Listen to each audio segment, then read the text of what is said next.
오늘 카시카리 미니애폴리스 연은 총재가 연준의 다음 행보가 금리 인상이 될 가능성을 배제할 수 없다고 말했습니다. 하지만 금리 인상은 하나의 극단적인 예를 든 것으로 보이고요. 가장 가능성이 높은 시나리오는 연준이 오랫동안 금리를 동결하고 이 높은 금리가 경제에 영향을 미치도록 내버려 두는 것이다. 이런 취지로 얘기를 했는데요. 그가 쓴 에세이의 글과 그래프를 이렇게 읽어보면은 그가 걱정하는 포인트가 보입니다. 일단 이 그래프를 한번 보실까요? 이 끝에서 툭툭 튀어오른 이 그래프가 3개월 코어입니다. PC 인플레이션이죠. 따라서 이는 올해 들어서 이 디스인플레 구조가 확연하게 꺾이고 인플레에 대한 우려가 재발하고 있다는 카시카리의 생각을 그래프로 보여주고 있습니다. 그렇다고 해서 지금이 긴축적이지 않은 건 아니라고 카시카리가 설명을 하는데, 카시카리는 늘 이 10년물 팁스 금리, 인플레이션 보호채권 수익률이 통화정책의 전반적인 기조를 가장 잘 설명한다고 그렇게 얘기를 합니다. 지금 그가 강조하는 10년물 팁스 금리를 보면 팬데믹 이전보다 오히려 올라가 있는 상황이고, 따라서 카시카리는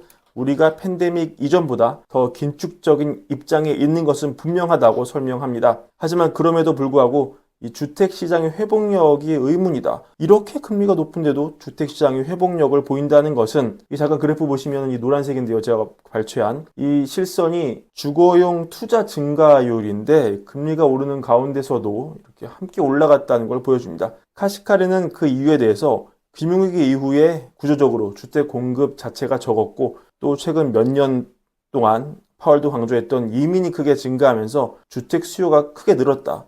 그런데 30년 만기 모기지 금리가 팬데믹 이전에는 4% 정도에서 지금 7% 중반으로 올라가는데, 어쩌면 이런 수준의 모기지 금리는 주택시장을 둘러싼 중립금리 자체가 팬데믹 이전보다 높아진 것을 의미할 수 있겠다, 이렇게 설명합니다. 그러니까 미국의 중립금리 자체가 올라갔고, 그 주요 원인 중 하나로 주택시장의 중립금리가 올라갔다, 이렇게 가설을 세우는 것이죠. 그래서 결론은 FOMC가 의미 있는 긴축을 펼쳤지만 이게 이 사이클 동안 지속된 강력한 경제활동을 설명하기가 어렵다. 만약에 우리가 이 연준이 중립금리를 잘못 인식하고 있다면 이런 현상이 말이 된다, 이런 얘기인데요. 따라서 카시카리는 우리 사회가 감내해야 할 중립적인 금리, 중립금리가 오른 것을 이유로 현재 긴축적인 금리를 좀 더 오래 유지해야 한다. 사실상 올해 금리 인하가 없을 수도 있다, 이런 뜻을 밝힌 것이라고 볼 수 있습니다. 물론 그도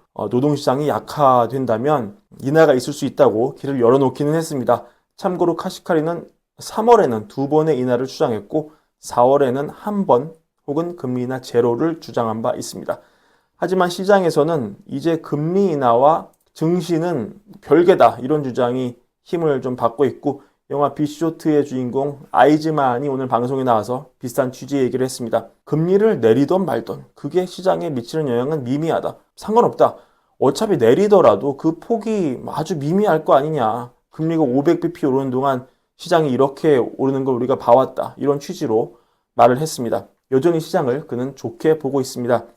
최근 월가 보고서 하나 보시면은 골드만삭스 보고서 하나 가져와 봤는데, 골드만삭스는 이 미국의 자사주 매입이 시장 동력이 되면서 시장 랠리의 다음을 준비할 것이다, 이런 취지로 보고서를 쓰는데, 어떻게 얘기를 하느냐, 이 올해 자사주 매입이 9,340억 달러 정도 되는데 상당수가 5월과 6월에 체결될 것이다. 그리고 자사주 매입 규모 자체가 이렇게 올해도 늘고 내년도 늘고 있다, 이렇게 분석을 하고 있습니다. 지난주 1,100억 달러 정도 규모 자사주 매입을 승인한 애플이 좋은 예가 되고 있다, 그렇게 분석을 하고요. 또 이 빅스 지수의 변동성, 그러니까 빅스 지수의 변동성, VBIX라고 부르는데요. 이게 2015년 이후에 가장 낮은, 10년 만에 가장 낮은 수치로 월요일 마감했는데, 이것은 앞으로 시장이 증시에 큰 변동성이 없을 거라는 데 베팅하고 있다는 것을 보여주는 그런 긍정적인 지표라고 볼 수 있습니다. 어찌 보면 지금의 금리는 이 경제적인 현상이 아니라 정치적인 현상이 아닐까, 이렇게 보여지는 부분도 있는데요. 최근에 갤럽 여론조사를 보시면은 파월이 굉장히 낮은 지지율을 보이고 있다는 것을 보여주고 있습니다. 39%의 지지율을 받고 있는데, 이거는 그 물가가 굉장히 빨리 올랐던 그 1년 전에 비해서는 소폭 오른 수치지만, 과거 파월에 보였던 지지율과 비교해서는 훨씬 낮은 그런 것이라고 볼 수 있습니다. 이 그래프 보시면 과거 연준 의장 버냉키나 그린스펀에 비해서는 그다지 인기가 없다는 것을 볼 수 있는데요. 근데 이게 선거 시기와 겹치면서 이를 복잡하게 만들고 있는데 공화당원 중에서는 30%만이 파월 의장을 신뢰한다고 이렇게 답을 하는데 민주당원을 상대로 같은 질문을 하면은 이 비율이 56%까지 올라갑니다.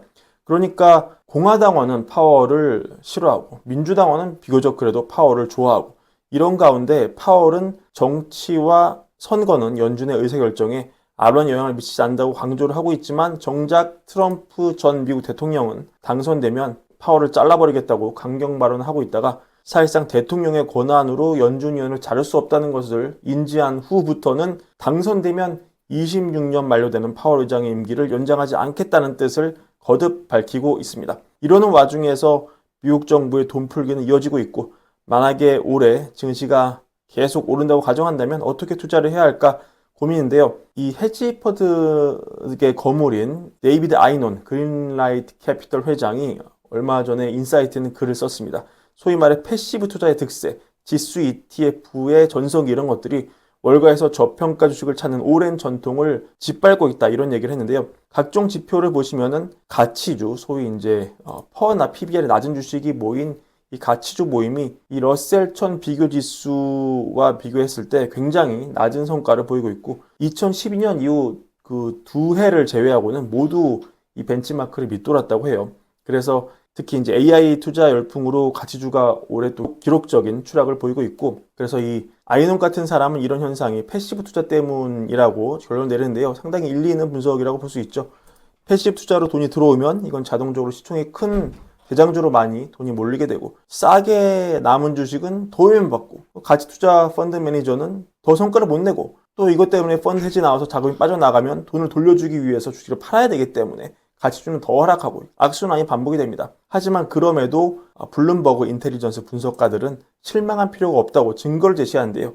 이게 이제 그 1, 2, 3, 4, 5가 패시브 투자의 노출이 적은 순서대로 이렇게 랭킹을 매긴 겁니다. 근데 패시브 펀드에 의해 가장 적게 소유되고 있는 주식들 이런 거죠. 이게 1년, 3년, 5년 수익률을 비교해 봤을 때 모두 가장 높았다. 즉 가치주 펀드의 성과가 굉장히 좋을 수 있다. 이런 것을 알려주는 것이죠. 그러니까 지금도 시장에는 기회가 있고 남들이 잘 하지 않는 투자, 주식을 치열하게 공부해서 가치주를 발굴해서 투자하는 이 길이 단순 지수 투자보다 더 수익률이 높을 수 있다. 이런 희망을 제시하고 있습니다. 이는 지난번 주총에서 $10,000,000 미만의 자금이라면 지금도 높은 수익률을 낼 수 있다고 얘기한 버핏 회장의 말과 일맥상통하는 부분인데요. 지금의 버크셔 해서웨이는 사실상 S&P 500과 비교되는 지수 자체이기 때문에 사실 이 정도 자금을 끌고 가면서 버핏이 매크로로 보지 않을 리 없고 지수를 보지 않을 리 없을 겁니다. 하지만 그가 지수와 무관하게 소액으로 플레이를 하는 헤지펀드라면 그는 지금보다 수익을 더 낼 수 있을 것으로 얘기합니다. 90이 넘은 지금도 말이죠. 그렇다면 역시 지금도 공부하면